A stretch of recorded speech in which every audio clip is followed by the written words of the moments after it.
In earlier tutorials, we glanced at creating sequences. Here, we'll look at what sequences are exactly, why we need them, and how we can use more than one when creating complex projects. Just before we get to that stage though, I'll briefly explain the history behind sequences. This will make it easier to understand how we employ sequences within Premiere Pro.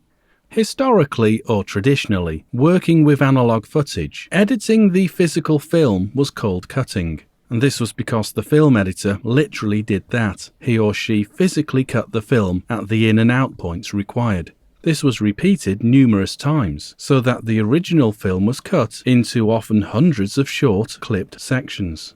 At that point, all these good or clipped or cut sections were joined together to make a new composite whole. Of course, today we use non-linear editing programs like Premiere Pro to digitally cut original film sections into shorter sections after we have ascertained which parts to retain. In the last tutorial, we saw the best method for this was to use the source monitor. Well, once multiple video files have been cut into shorter good sections, they need assembling into the correct order, or, as we understand now, the correct sequence.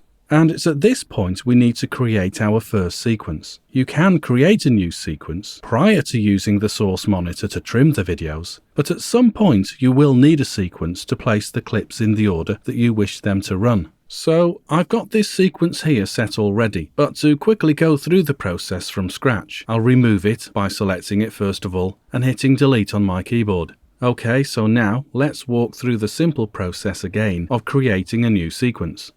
Okay, so here's the simplest method of creating a new sequence. Go up to File and choose the first option, New. Then fly out and choose the second option down, Sequence.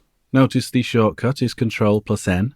As a consequence, this new sequence dialog opens up, whereby we can choose a preset from one of these many categories. As you know, I'm in the UK, so I'd rather use DV-PAL. But if you're in the USA, go for DV-NTSC.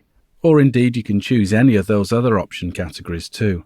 Anyway, I'll go for DV-PAL and the preset here, widescreen 48 kHz. You'll see how this preset is comprised at the right with those information areas. If you're just starting with this, you'd be as well to leave the preset alone and OK it to use it. But if you wish to adjust it slightly, come up here and choose the second tab along, Settings. It's within here you'll see how the preset has been made and which parameters you can adjust. I'm not going to change anything on the whole, but feel free to adapt to suit your project. You'll notice there's a third tab too, Tracks. You can set this up here to adapt the track count or the track type, i.e. do you want to add in further audio tracks or video tracks. You can increase your video track from 3 to 4 or however many. With your audio tracks, you get quite a number of options. Do you want stereo, 5.1, mono, etc.?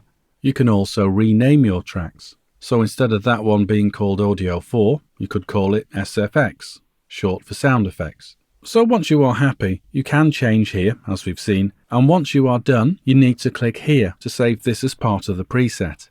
Now even though I've added and adjusted here, I'm not going to save it. I'll just go back to the Sequence Presets tab instead. And because I'm okay with it, I could OK this now. Actually, just before I do, I want to give it a more identifiable name first. So rather than it being called sequence number 2, I'll call it Beach A. So now I'll OK it, and there we go. This Beach A sequence has been brought into our project panel. And over in the sequence panel, you'll see a new tab has been created with those preset track count parameters in place.